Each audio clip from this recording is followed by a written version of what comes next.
दूसरी कोरिन्थियों 4वां अध्याय उसका 8 से लेके 10। मैं हिंदी में पढ़ता हूँ, बीना उसको इंग्लिश में पढ़ेगी। हम हर समय हर किसी प्रकार से कठिन दबावों में जीते हैं, किंतु हम कुचले नहीं गए हैं। हम घबराए हुए हैं, किंतु निराश नहीं हैं। हमें यातनाएं दी जाती हैं, किंतु हम छोड़े नहीं गए हैं। हम झुका दिए गए हैं, पर नष्ट नहीं हुए। हम सदा अपनी देह में यीशु की मृत्यु को हर कहीं लिए रहते हैं, ताकि यीशु का जीवन भी हमारी देहों में स्पष्ट रूप से प्रकट हो। 2 Corinthians 4 verse 8 to 10.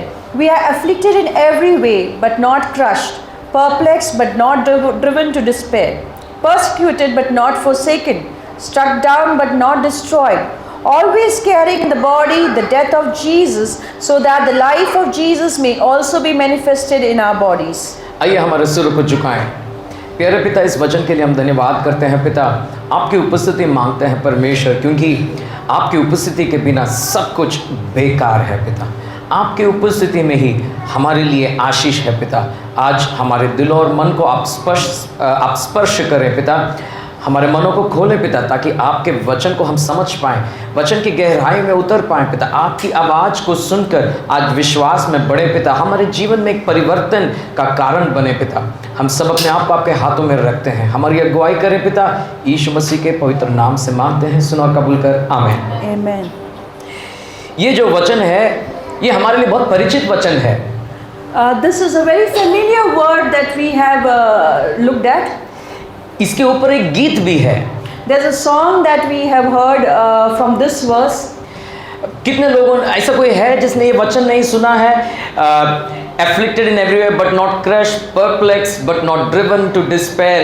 ये जो इसके ऊपर एक अंग्रेजी गीत है, ऐसा कोई रहेगा इस कमरे में जिसने ये वचन नहीं सुना है? Is there anybody in this room who has not heard from a song or a verse from this word? इस पर हमने बहुत से प्रचार भी सुने होंगे। We've heard a lot of sermon from this word. मगर ये बताइए, कितने लोगों ने इसका 10वां वचन पढ़ा है? But I want to ask you, how many of you have read the chapter, the verse that is following the verse 10? मैंने भी बहुत बार 8वें और 9वें वचन से प्रचार सुना है। I have also heard a lot of preachings from verse 8 and 9. मगर मेरे को एक बार भी याद नहीं है 8वें और 9वें वचन के साथ 10वें वचन को भी जोड़ा गया है। But I have never heard anybody speaking the 10th verse along with the 9th and the 8th and the 9th verse. आज इसी वचन को हम जरा समझने की कोशिश करेंगे। Let's just try to unfold and understand from this verse. एक और बार हम ध्यान से पढ़ेंगे इसको। Let's read this verse once more very slowly. हम हर समय हर किसी प्रकार से कठिन दबावों में जीते हैं, किंतु हम कुचले नहीं गए हैं। हम घबराए हुए हैं, किंतु निराश नहीं हैं। हमें यातनाएं दी जाती है, किंतु हम छोड़े नहीं गए हैं। हम झुका दिए गए हैं, पर नष्ट नहीं हुए हैं। अगर हम इधर रुक जाएं, तो ये हम अपने आप को धोखा देते हैं। हमें ये जो वचन पढ़ा है, उसके साथ 10वां वचन भी पढ़ना है। We are afflicted in every way but not crushed, perplexed but not driven to despair, persecuted but not forsaken, struck down but not destroyed. If we stop here, we are actually fooling ourselves and not doing justice to the word of God. 8 और 9 के साथ हमें 10 भी पढ़ना बहुत ज़रूरी है। It is very important for us, along with 8 and the 9th verse, we have to read the 10th verse. 10वां वचन क्या कहता है? हम सदा अपनी देह में यीशु की मृत्यु को हर कहीं लिए रहते हैं, ताकि यीशु का जीवन भी हमारी देहों में स्पष्ट रूप से प्रकट हो। Always carrying in the body the death of Jesus, so that the life of Jesus may also be manifested in our bodies.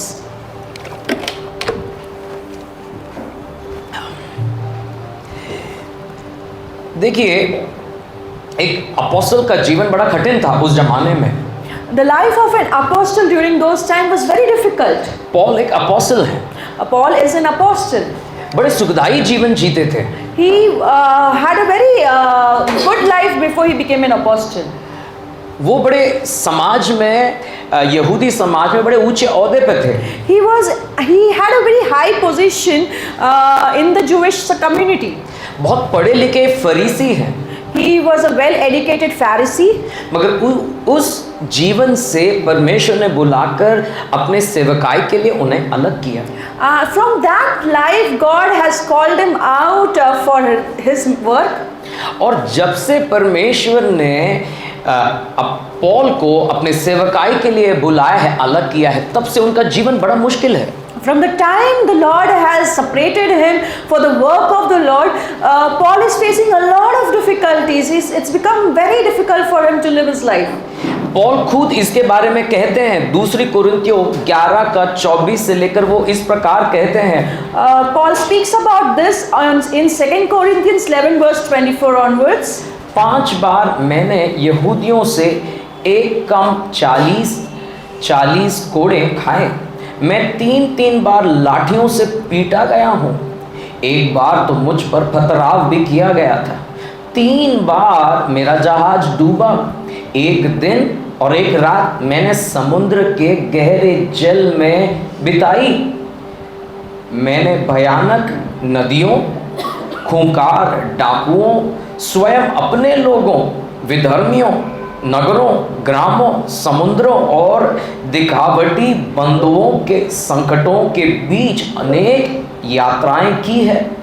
मैंने कड़ा परिश्रम करके थकावट से चूर होकर जीवन जिया है। अनेक अवसरों पर मैं 100 तक नहीं पाया।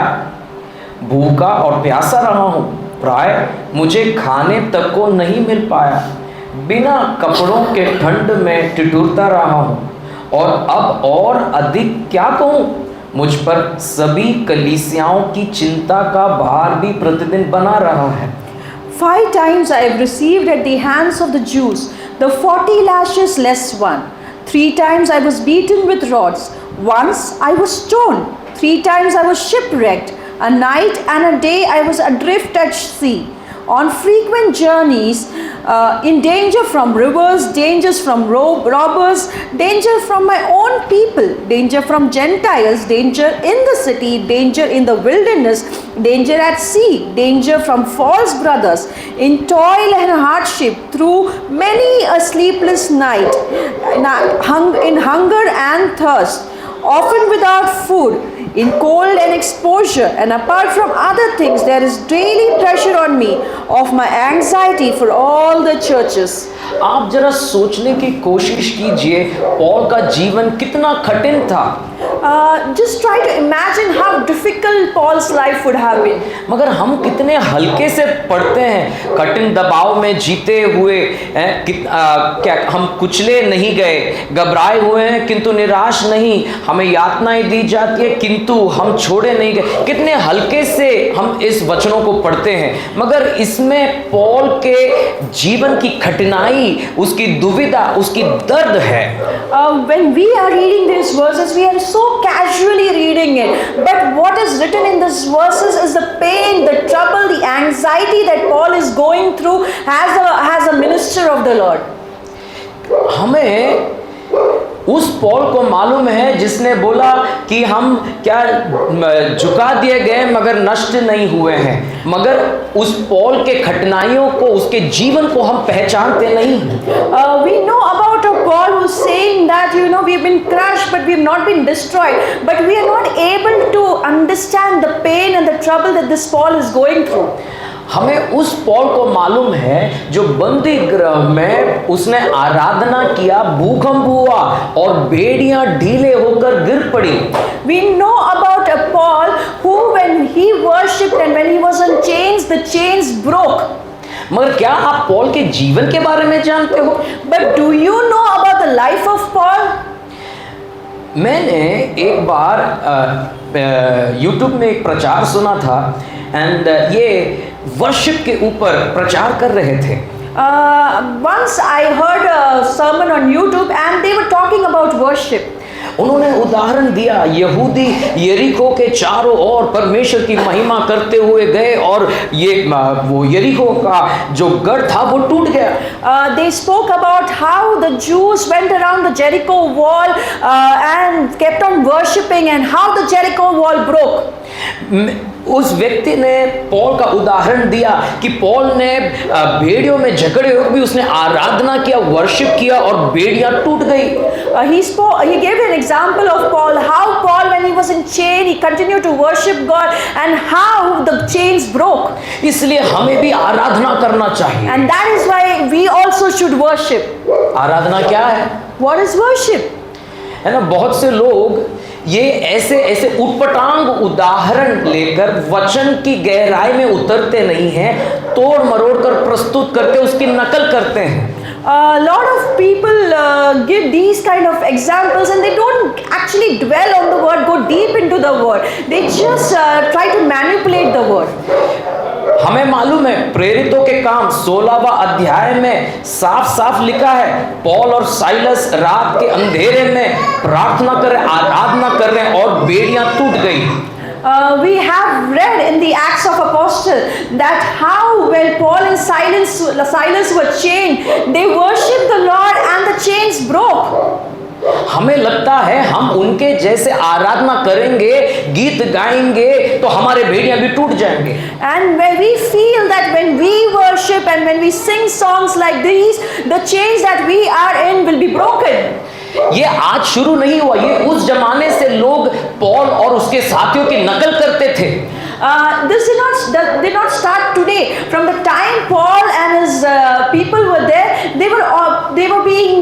people were trying to imitate them. उन्हें लगा जैसा पौल कर रहा है वैसा हम भी करेंगे, वैसा नतीजा हम भी पाएंगे। They thought that whatever Paul and his friends were doing, we can also do the same thing and we will have the same results. कुछ शाणे लोग थे, ये प्रेरितों के काम 19वां अध्याय में है 19। There were some smart people which we can see in Acts of Apostles 19. जरा ये कहानी मेरे साथ पढ़िए, प्रेरितों का काम Acts of Apostles 19:11 to 16। Go through this chapter along with me. Acts of Apostles 19 verse 11 to 16. परमेश्वर पौलुस के हाथों अनहोना आश्चर्य कर्म कर रहा था, अनएक्सपेक्टेड मिरेकल्स, यहाँ तक कि उसके छुए रुमालों और अंगोछों को रोगियों के पास ले जाया जाता और उनकी बीमारियां दूर हो जाती तथा दुष्ट आत्माएं उनमें से निकल भागती। कुछ यहूदी लोग जो दुष्ट आत्माएं उतारते इधर उधर घूमा फिरा करते थे, यह करने लगे कि जिन लोगों में दुष्ट आत्माएं समाई थी उन पर प्रभु यीशु के नाम का प्रयोग करने का यत्न करते और कहते, मैं तुमसे उस यीशु के नाम पर जिसका प्रचार पौलुस करता है आदेश देता हूं।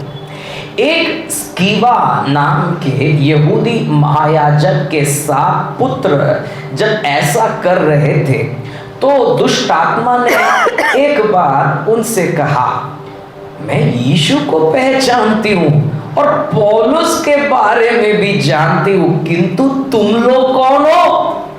फिर वह व्यक्ति जिस पर दुष्ट आत्मा सवार थी उन पर झपटा, उसने उन पर काबू पाकर उन दोनों को हरा दिया। इस तरह वे नंगे ही घायल होकर उस घर से निकलकर भाग गए।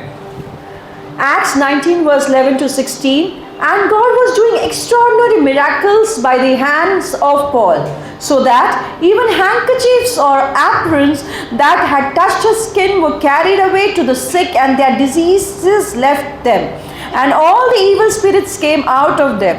Then some of the itinerant Jewish exorcists undertook to invoke the name of the Lord Jesus over those who had evil spirits, saying, I adjure you by the Jesus whom Paul proclaims.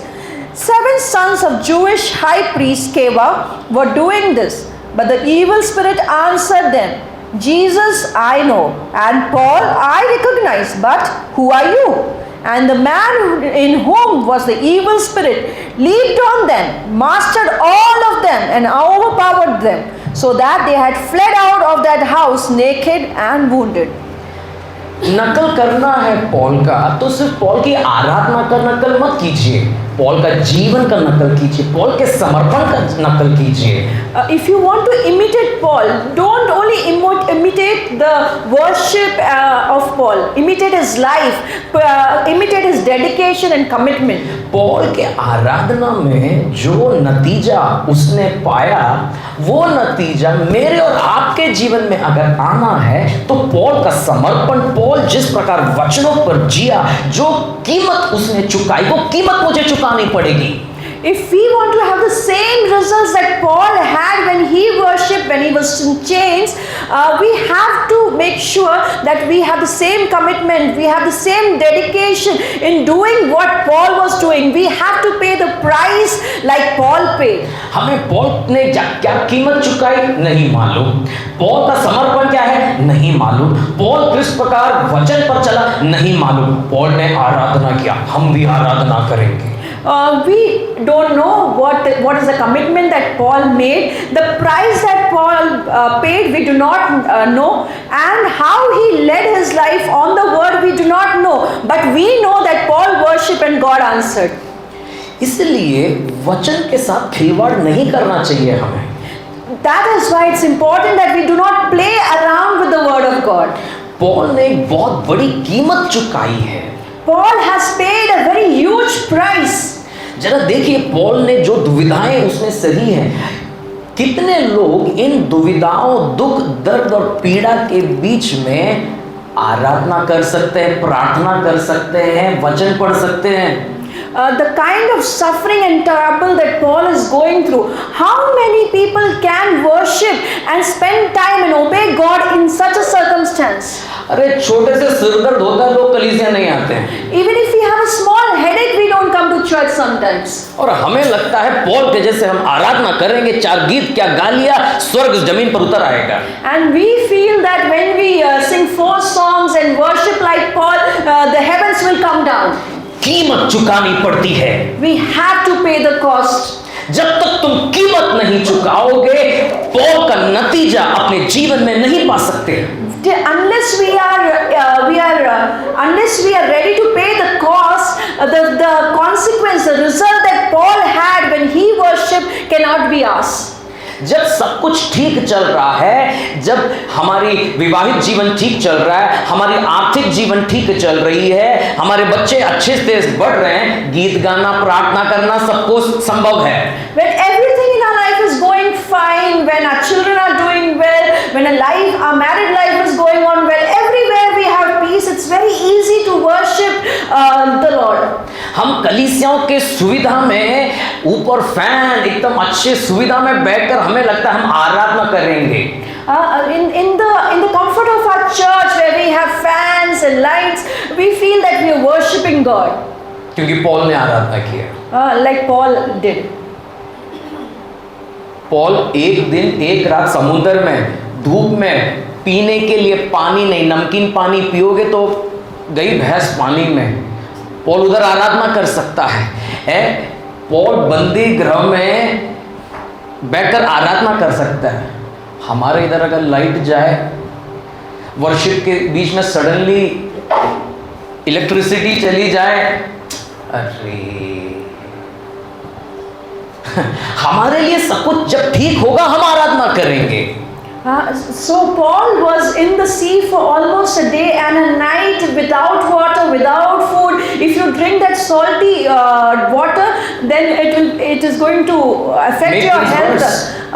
But still, Paul could worship there. But here, if we don't have fans and light in the middle of the worship, if the light and the fan goes, our faces also droop.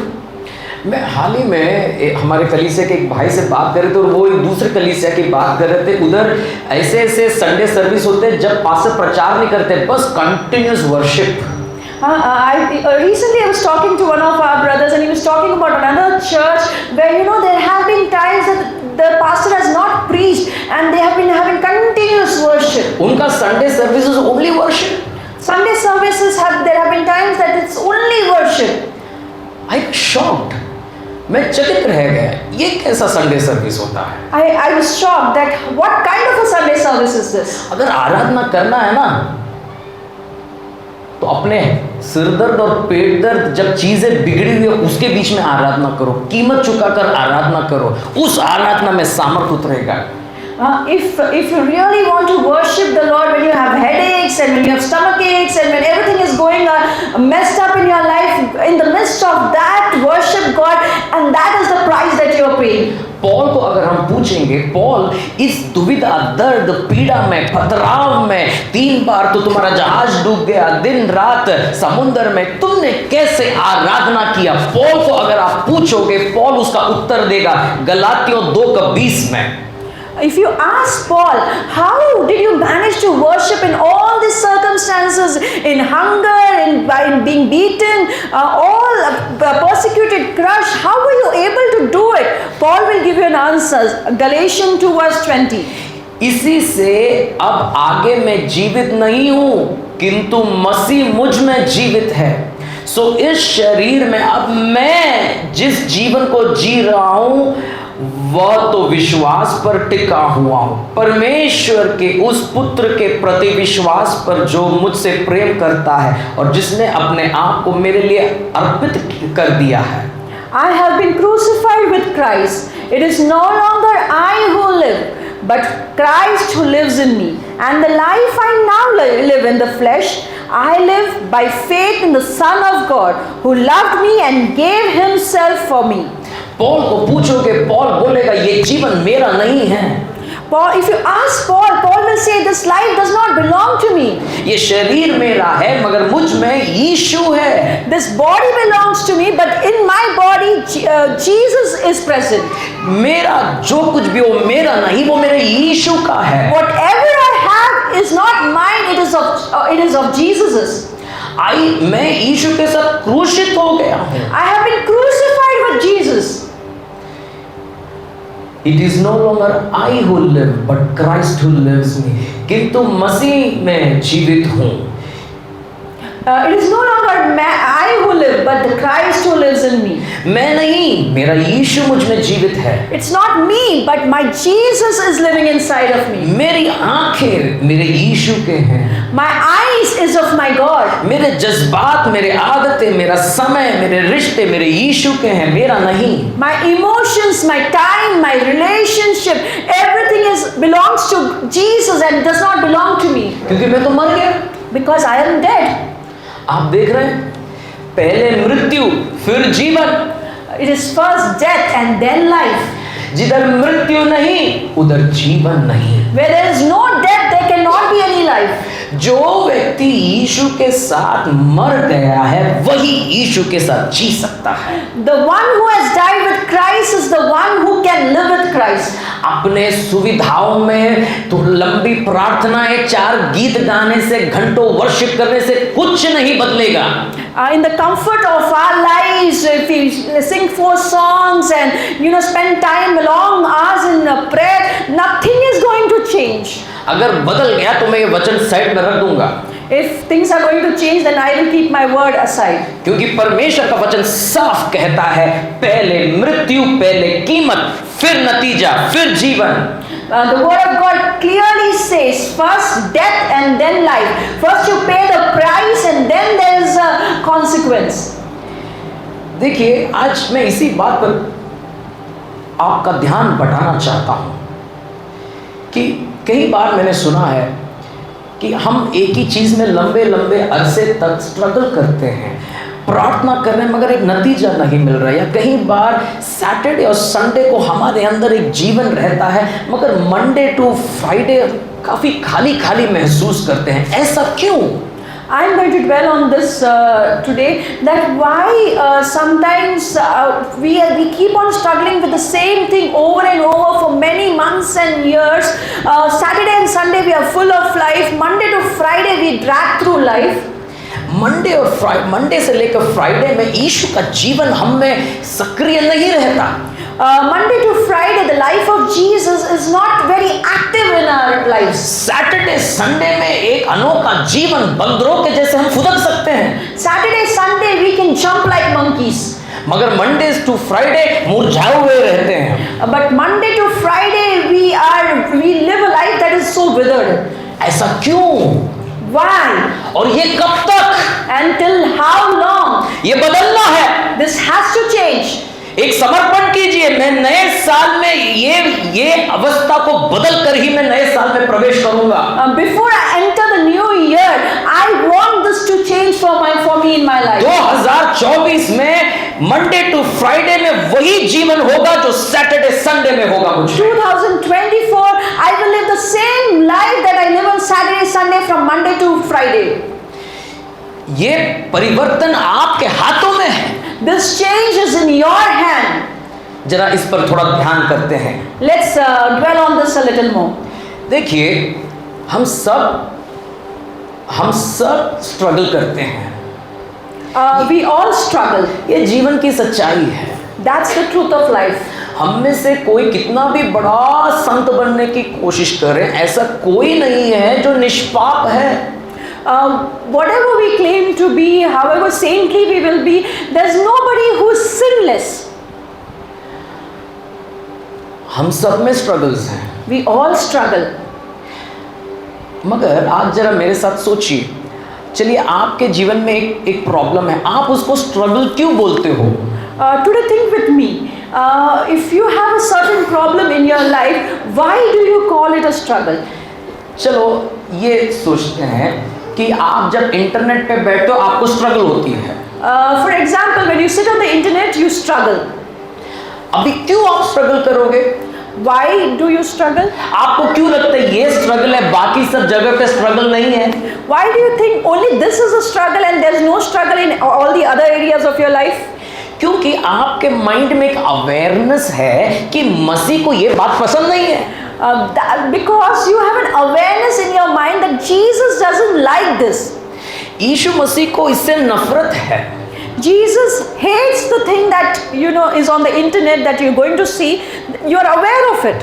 और ऐसे आपके mind में कुछ areas है जिसको आपको मालूम है मसीह को पसंद नहीं, इसलिए वो स्ट्रगल है मेरे लिए, मेरी कमजोरी है, और आप प्रार्थना करते हो यीशु मुझे जीतना है, जीतना है, जीतना है। So there are certain areas that we are aware that Jesus doesn't like it. It's a struggle in your life. It's a weakness in your life, and you keep on asking God to help you to overcome that struggle and weakness. तो ऐसा देखा जाए सबके life में 2 या 3 चलो areas of struggle है, और बाकी चीज वो ठीक है, बट ये है स्ट्रगल, इधर मुझे जीत हासिल करना है। So in everybody's life we have 1 or 2 areas where we feel that it's a struggle that we have, that's a weakness that we have, and we need to overcome that. Remaining all of the other things is okay. इसलिए बाकी चीजों को हम मान लेते हैं, सब ठीक है, हल्के से ले लेते हैं, मगर ये इधर मुझे जीतना है। So other things we take it very lightly, and 1 or 2 things we give it a lot of importance and say we have to overcome that. ये बहुत बड़ी गलती है। That's a very big mistake that we commit. क्योंकि हमारी एक स्वाभाविक प्रकृति क्या करती है कि हमेशा पाप को छोटा करती है। What happens is our human nature makes us look at sin very, very lightly. We minimize sin. हम पाप को छोटा करते हैं। We have a tendency to minimize sin. हम पाप को छोटा करके देखते हैं। किधर लिखा है ये वचन में? Where have we seen this in the word of God? देखिए, पहाड़ी उपदेश, The Sermon on the Mount. यीशु मसीह ने कहा, Jesus said, अपने भाई के आंखों में वो तिनका क्यों देखते हो? Why do you look at the speck in your brother's eyes? तो लेट्स थिंक, हम इसको जरा प्रायोगिक रूप में प्रैक्टिकली जरा सोचते हैं, इमेजिन करते हैं। Let's imagine this. मैं संकल्प को देखूंगा, उसके आंख में तिनका है। I look at Sankalp and I see a speck in his eye. यीशु बोल रहा है, नौबी तू संकल्प के आंखों का तिनका क्यों देख रहा है? तेरे आंखों में तो बड़ा लट्ठा है। Jesus is saying that why are you looking at the speck in Sankalp's eyes? You have a log in your eyes. तो मेरे आंख में लट्ठा है, मैं संकल्प को देख रहा हूँ, संकल्प के आंखों में तिनका है। So I have a log in my eyes, and when I look at Sankalp, he has a speck in his eyes. अभी संकल्प रुआक ब्रदर को देखेंगे तो संकल्प को दिख रहा है कि रुआक के आंख में तिनका है. Sankalp is looking at Ruach and he feels that Ruach has a speck in his eyes. मगर संकल्प की आंखों में क्या है? लट्ठा है. But what is there in Sankalp's eyes? It is a log. अभी रुआक ब्रदर डेनिस अंकल को देख रहे, बोले अरे डेनिस अंकल आपके आंख में तिनका है. Ruach brother is looking at Dennis uncle and he says, Uncle, your eyes has a speck. मगर रुआक के आंखों में क्या है? लट्ठा है. What does Ruach's eye have? A log. अभी डेनिस अंकल बीना सिस्टर को दिखा रहे, बीना सिस्टर आपके आंख में तिनका है. Dennis uncle looks at Beena sister and he feels that Beena sister has a speck. पर डेनिस अंकल की आंखों में क्या है? लट्ठा है. But what does Dennis uncle have? A log. तो तिनका किसके आंख में है? अच्छा ये बताओ, लट्ठा किसके आंख में है? सबके. जोर से बोलिए. मगर हमें क्या दिख रहा है? तिनका. आप देख रहे हैं लट्ठे को तिनका कर दिया हमने. So who has a speck and who has a log? Everybody feels that they have others have speck, but everybody is having a log. Did you understand? Were you able to walk with me? I am looking at, let's say, this is my dear wife, bone of my bone, flesh of my flesh. I look at her, I see there is a speck. Darling, you need to take it out. But Jesus is saying, no, Nobby, there is a log in your eye. Now my dear wife looks at me. Dear hubby, you have a speck there. See, that is a speck. And Jesus is saying, no, Beena, there is a log in your eye. So, neither of us has speck. But we both have a log, and it is in our tendency to minimize the log into a speck. तो वचन में लिखा है, मैंने खुद का कुछ बनाया नहीं है, यीशु मसीह ने ये उदाहरण दिया है. तो ये हमारी फितरत में है कि हम लट्ठे को छोटा करके तिनका बना डालते हैं. So it is in our human nature that we minimize the log into a speck. इसका मतलब क्या है? What does that mean? हमें बराबर दिखता नहीं है. We are not able to see clearly. हमें लट्ठा तिनका जैसा दिखता है. We can look at this log and we feel that it's a speck. We can't see clearly. We can't see clearly. और इसी धुंधला हुआ नजर से हम कहते हैं ओके मेरे को ये एरिया में जीत चाहिए, वो एरिया में जीत चाहिए. These are my struggles. With that unclear vision, we keep on saying, this is my struggle, that is my struggle, I need a victory in this area of my life. और हम पूरा का पूरा focus उधर डाल देते हैं. Jesus इधर मेरे को प्लीज हेल्प करो. And we put all our focus in that one area of our life and we tell that Jesus, you help me in this area, the remaining areas is okay. मेरे जीवन में शायद सारे के सारे areas में struggle है, मगर क्योंकि कुछ बातें जल्दी पहचान में, जल्दी नजर में आ जाती है ना. Probably in my life, all the areas that I am struggling, but there are some areas that is easily recognizable. अभी जो दारू पीते हैं, जो नशीले पदार्थ हो, ड्रग्स लेते हैं, बुड्ढे पापी. Those who drink and take drugs and all, they are big sinners. परमेश्वर के वचन के विरोध में जा रहे हैं. They are going against the word of God. हम तो ऐसा नहीं करते हैं. We don't do that. ये गलत नजरिया है. That's a wrong thinking. जो व्यक्ति दारू पी के ड्रग्स लेके अपने शरीर को बर्बाद करता है, a person who's destroying his life and his body through drugs and alcoholism, उसके तुलना में दूसरा व्यक्ति जो वो कुछ नहीं करता मगर अपना शरीर का ख्याल नहीं रखता, बेफिजूल में बस अपने शरीर को मीठा और तेल भरे चीज़ों से भरता है और अपने शरीर का ख्याल नहीं करता, उसको ज़्यादा चर्बी बढ़ने से कोलेस्ट्रॉल, बीपी, वो भी उतना ही गुनहगार है जितना ड्रग्स और दारू पीता है. In comparison to the one who is living in drugs and alcoholism and destroying his body, a person who does not have control over his diet, he eats oily, too much of sweet, and doesn't take care of his body, is equally a sinner. क्योंकि वो भी अपने शरीर को उतना ही बिगाड़ रहा है जितना बेवड़ा बिगाड़ रहा है. Because he is also destroying his body in the same way that a druggie or an alcoholic person does. मगर ये चर्बी से भरकर कोलेस्ट्रॉल, बीपी 30-40 की उम्र में से ही शुरू हो गई, वो बंदा क्या बोलेगा, अरे तुम्हारे आंखों में तिनका है, इधर लट्ठा पड़ा है। But the person who's full of fat and has cholesterol, BP and everything, he looks at the other guy and says, oh, you have a speck in your eyes, but when you have this guy has a log in his eyes. So, इसके लिए, इस बंदे के लिए क्या struggle होगी, उस बंदे के लिए क्या स्ट्रगल होगी। You see how distorted our vision, our perspectives are. तो हमारी नजरिया कैसे गलत है ये हम देखते हैं। और जब हम पूरा का पूरा फोकस ये धुंधले विजन से हमें लगता है अच्छा ये स्ट्रगल है, वो स्ट्रगल है, इधर ये मेरे को विक्ट्री तो हासिल करना है, तो हम पूरा फोकस उधर करते हैं। और इसमें क्या हो जाता है, बहुत सारे और समझो 100 स्ट्रगल्स है, हमने उसमें से 5 स्ट्रगल्स को आइडेंटिफाई कर लिए, 95 स्ट्रगल्स गैप्स पड़े हुए हैं। So what happens is when we look at it from an unclear vision, we keep on focusing at 5-6 areas of our life where we feel we are struggling, and 95% of the things that we are struggling is still there and we are living gaps in our life. क्योंकि पूरा का पूरा focus ये 5 areas में है, जो 95 areas हमने taken for granted, ये ठीक है, चल रहा है, इसमें कोई प्रॉब्लम नहीं है, सब ठीक है। और इसमें क्या होता है, हमारा जीवन पूरा का पूरा यीशु मसीह के प्रभुता में नहीं आता।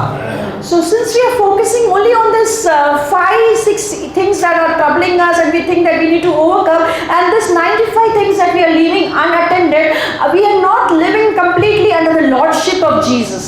और इसके वजह से क्या होता है, हम कुछ 5 चीजें हमने आइडेंटिफाई कर लिए, उसी पर फोकस करके, उसी के लिए प्रे करके करके सालों साल वो प्रे रहता है, वी कीप ऑन स्ट्रगलिंग, क्योंकि हमने पूरी तरीके से अपना जीवन, हम क्रूसित नहीं हुए हैं, क्रूस पे यीशु के साथ मरे नहीं हैं। So what happens in this case is we are only focusing on this 5-6 areas, the remaining is unattended. So what is happening is we are not under the lordship of Jesus, we are not completely crucified ourselves and we are not still dead. और इसी के वजह से मसीह का जीवन हमारे शरीर में सक्रिय नहीं हो पाता। So that's the reason why the life of Jesus is not active in our lives. मसीह का जीवन मेरे शरीर में, मेरे जीवन, मेरे हर स्तर पर उजागर होना है, तो पहले मसीह के मृत्यु में पूरा का पूरा शामिल होना है। If I want to have the life of Jesus in my life, it has to be active in my life, I have to completely be crucified with the Lord. अगर समझो मेरे एक अंकल थे, उनको डायबिटिक थे और gangrene होकर उनका एक तो अंग काटना पड़ा, क्योंकि पूरा तरीके से डेड हो गया था और वो एम्पुटेट करना पड़ा। I had an uncle, he had diabetes and because of gangrene we had to cut one of his body part. कई बार हमारा आत्मिक जीवन ऐसा, हमें लगता है ये एरिया ये मर गया, इधर जीवन चाहिए, इधर जीवन चाहिए। In our spiritual life also, that's the thing that we go through. We feel that there are areas in our life where there has to be life. हमारा पूरा का पूरा शरीर मरना है। Every part of our body has to die. आपका सिर्फ focus selected areas में है, क्योंकि देयर यू आर स्ट्रगलिंग, उसको गैंग्रीन बोलेंगे। If you're only focusing on the selected areas, then you'll call it a gangrene. Because दूसरे areas में you're still alive. That means in other areas you're still alive. आपका पूरा का पूरा शरीर मरना है, then you will be declared you are dead. Your full flesh has to die, and then you will be declared as dead. सिर्फ हाथ या पैर एम्पुटेट करने से आप मर नहीं गए। Just because you have amputated one part of your body, nobody will call you dead. देखिए आज जो हमने वचन पढ़ा, दूसरी कोरिन्थियों 4:10 देखिए मेरे साथ। Let's go back to 2 Corinthians 4:10. हम सदा अपनी देह में, मेरे हाथ में, मेरे आंखों में नहीं, हम सदा अपनी देह में, पूरे के पूरे शरीर में यीशु की मृत्यु को हर कहीं लिए रहते हैं, ताकि यीशु का जीवन भी हमारी देहों में स्पष्ट रूप से प्रकट हो। Always carrying in the body the death of Jesus, so that the life of Jesus may also be manifested in our bodies. देखिए कैसे यीशु का जीवन मेरे जीवन में प्रकट होगा। How will the life of Jesus be reflected in my life? आप सेलेक्टिव एरियाज में फोकस करना छोड़ दो। Stop focusing on selected areas. हाँ, वो स्ट्रगल है, Those are struggles. बट आप जितना सोचते हो उससे कहीं ज्यादा आपका स्ट्रगल एरियाज है। But more than you can think or imagine, there are many more struggle areas in your life. आपको दिखता नहीं है, You might not have thought about it or seen it क्योंकि आपकी नजर थोड़ी धुंधली पड़ गई है। because our visions are unclear. ये आपकी फितरत में है कि आप लट्ठे को तिनका बना डालो। It's in our nature to look at the log as a speck. इसलिए कोई भी चीज को ग्रांटेड मत लीजिए। Don't take anything for granted. एक खोजी बनिए। Become a seeker. हर दिन आपको खोजना है, प्रार्थना में खोजना है। पिता, आज मेरे आंखों को खोल, मेरे आंखों को बता, मुझे समझा कि मेरे जीवन में किधर मुझे बदलना है, परिवर्तन होना है। Ask the Lord and tell the Lord that you open my eyes, show me where I have to change, what is missing that I need to get it back. मुझे बता, मेरे जीवन में ऐसी कौन सी बातें हैं जो तेरे प्रभुता में नहीं है। Show me in my life what is there that is not under your lordship. आप अगर सिर्फ अपने आंखों पे यीशु की प्रभुता हो, मगर आपके पेट में यीशु की प्रभुता नहीं है, तो आपके जीवन में यीशु का जीवन कभी प्रकट नहीं होगा। But you have the lordship of Jesus on your eyes, but you don't have the lordship of Jesus on your stomach, then the life of Jesus will never be active in your life. आपके ऊपर से लेके नीचे तक हर एक कण कण में यीशु की मृत्यु वास करेगी, तब हर एक कण कण में यीशु का जीवन प्रकट होगा। From the top of your head to the foot, in every area, the death of Jesus has to be there, so that the life of Jesus can be reflected in your life. देखिए, पौल 10वें वचन में स्पष्ट रूप से कहता है, अपनी देह में हर समय, ऐसा नहीं कि सिर्फ सैटरडे संडे मंडे हो, 365 डेज 24/7, अब हर एक जगह पे वो यीशु की मृत्यु को अपने देह में लिए फिरता है। Always carrying in the body the death of Jesus, 24 hours a day, 365 days a year, every day carrying the death of Jesus in our body. ये है वो पौल जिसने बंदीगृह में प्रार्थना किया, बेड़िए टूट गई। This is the Paul who prayed in the jail and the chains were broken. जिसने कण कण में, पूरे शरीर में यीशु की मृत्यु को लिए फिरता था, सोते उठते बैठते जागते, संडे हो मंडे हो कोई भी हो, नो वेकेशन, हर दिन हर पल हर घड़ी यीशु की मृत्यु उसके कण कण में है। Who always carried the death of Jesus in his body, be it a Sunday, Monday, Friday, Sunday, any day, or any circumstances, he always carried the death of Jesus in his life. इसलिए don't focus on, ऐसे कुछ selected areas में focus मत करो, ये pray करो, यीशु तेरा राज्य, तेरी प्रभुता मेरे पूरे अंग कण कण में हो। So don't only focus on some areas of your life. Ask the Lord from, you have your lordship over me from every part and cells of my body. क्योंकि जब तक आप पूरी रीति से मर नहीं जाओगे, प्रभुता यीशु को छोड़ नहीं दोगे, यीशु का जीवन प्रकट नहीं होगा। Till you completely die and the life of Jesus is not reflected in your life, the lordship of Jesus will not happen. और इसलिए हम एक ट्रांसफॉर्मेशन हमारे जीवन में हर एक एरिया में नहीं देख पाते। So that's the reason we don't see a lot of transformation in our lives. देखिए रोमियो 6:8, Romans 6:8. और क्योंकि हम मसीह के साथ मर गए, सो हमारा विश्वास है कि हम उसी के साथ जिएंगे भी। Now if we have died with Christ, we believe that we will also live with him. जब तक मरोगे नहीं, जीवन नहीं होगा। Till we die, we cannot have a life. हर दिन प्रार्थना कीजिए, पिता मुझे बताओ मेरे जीवन में ऐसी कौन सी भाग है जिधर तू प्रभु नहीं है। Every day pray that what are the areas in my life where you are not the Lord. अभी काफी लंबा ब्रेक हो गया, मगर कई साल पहले, कोविड के पहले मैं रेगुलर जिम जाता था। Before COVID, I used to go to the gym regularly. और जब ये जिम में शुरू में गया था, बड़ा फैसिनेशन था, ये एप्स, बिस्किट पैक्स चाहिए, When I first started going to the gym, abs was a fascination. I wanted big biscuit packs. और हम कलीसिया से 2-3 भाई थे, 2 घंटा हर दिन पसीने में परिश्रम करते थे। So there were 2-3 brothers from our church, and 2-3 hours we would continue working out in the gym. और तभी एक दूसरे एक भाई ने आकर हमको बोला abs are made in the kitchen. So then another brother came and told us abs kitchen में बनती है। यानी कहने का मतलब है 70% मुंह में क्या ठूसते हो ना उस पर निर्भर होता है abs. So what you put inside your mouth is what decides whether you will have an abs or not. अगर आपके ढूसने में कंट्रोल नहीं है तो बाउंसर वाली बॉडी मिलेगी, हाथ मोटा मगर पेट नीचे देखो तो पैर ना दिखे। So if you don't have control over your mouth, then we'll get bodies like bouncers, bulky. सब जगह से मोटे हैं मगर पेट भी मोटा है ना? तो आपका शरीर उस प्रकार होगा जैसे आप खाना अंदर डालते हो। 70% आपके खाने में है, आपको खाना कंट्रोल करना है। और वो बात में मैं बड़ा कमजोर था और 30% कसरत करनी पड़ती है। So 70% of your abs are made in the kitchen. What you eat decides how your abs will be.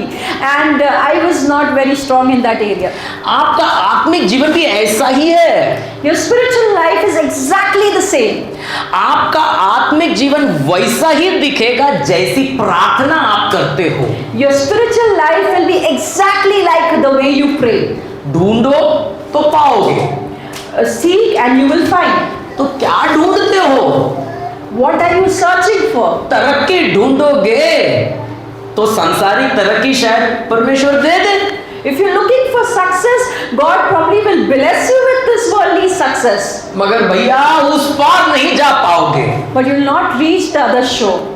आपको उस पार जाना है। आत्मिक तौर पर मसीह का जीवन आपके कण कण में उजागर होना है, प्रकट होना है। If you want to go to the other side and if you want to have the life of Jesus in your body, in every cell of your being, आपको सही प्रार्थना करनी पड़ेगी। you have to pray the right prayers. वचन कहता है सबसे पहले उसके राज्य और धार्मिकता की खोज करो। The Bible says, seek first the kingdom of God. इसलिए आपकी प्रार्थना की शुरुआत और अंत इसी में होनी चाहिए। पिता मुझे बता मेरे जीवन में ऐसी कौन सी भाग है जो तेरे प्रभुता के अधीन में नहीं है। So every day you have to ask the Lord, you tell me and show me which are the areas in my life that is not under the lordship of Christ. Let every area of my life, every nook and corner of my life be under your lordship. मेरे जीवन की हर स्तर आपकी प्रभुता के नीचे हो, यह हमारी प्रार्थना होनी चाहिए यीशु से। जब आप इस समर्पण के साथ प्रार्थना करोगे और अंदर एक विलिंगनेस है, तैयारी है बदलने के लिए। अगर यीशु बोले ये कीमत चुकाने के लिए तैयार हूं, क्योंकि यीशु को दिखता है अंदर क्या है। जब आप इस समर्पण के साथ और तैयारी के साथ प्रार्थना करोगे, सही प्रार्थना करोगे, पवित्र आत्मा का सामर्थ्य उतरेगा। If you pray with this commitment and the right attitude, if the Lord tells me to change this, I am ready to give up, God will answer our prayer. देखिए एक आखिरी वचन पढ़ के समाप्त करते हैं, एफेसियों 3 का 16 और 17। Let's read the last verse for today and end. एफेसियों 3 का 16 और 17। Ephesians 3 verse 16 and 17. पौल की प्रार्थना है ये एफेसियों की कलीसिया के लिए। मैं प्रार्थना करता हूँ कि वह महिमा के अपने धन के अनुसार अपनी आत्मा के द्वारा तुम्हारे भीतरी व्यक्तित्व को भक्ति पूर्वक सुदृढ़ करें और विश्वास के द्वारा तुम्हारे हृदयों में मसीह का निवास हो, तुम्हारी जड़ें और नींव प्रेम पर टिकें। This is a prayer that Paul is praying for the church in Ephesians. It says that according to the riches of his glory, he may grant you to be strengthened with power through his spirit in your inner being, so that Christ may dwell in your hearts through faith, that you being rooted and grounded in love. हर दिन प्रार्थना कीजिए मेरे भीतरी व्यक्तित्व में मनुष्य में पवित्र आत्मा तेरा सामर्थ्य बसे। Every day pray that in my inner being that Christ will dwell richly. The strength, the strength of the Holy Spirit in my inner being may grant you to be strengthened with power through His Holy Spirit in you. क्योंकि जब पवित्र आत्मा का सामर्थ मेरे भीतरी मनुष्यत्व में बसता है, उसी सामर्थ के द्वारा मसीह मेरे दिलों में कण कण में बस पाएगा. When you are strengthened by the power through His Holy Spirit, that is the time that Christ can dwell richly in you. आज एक समर्पण कीजिए.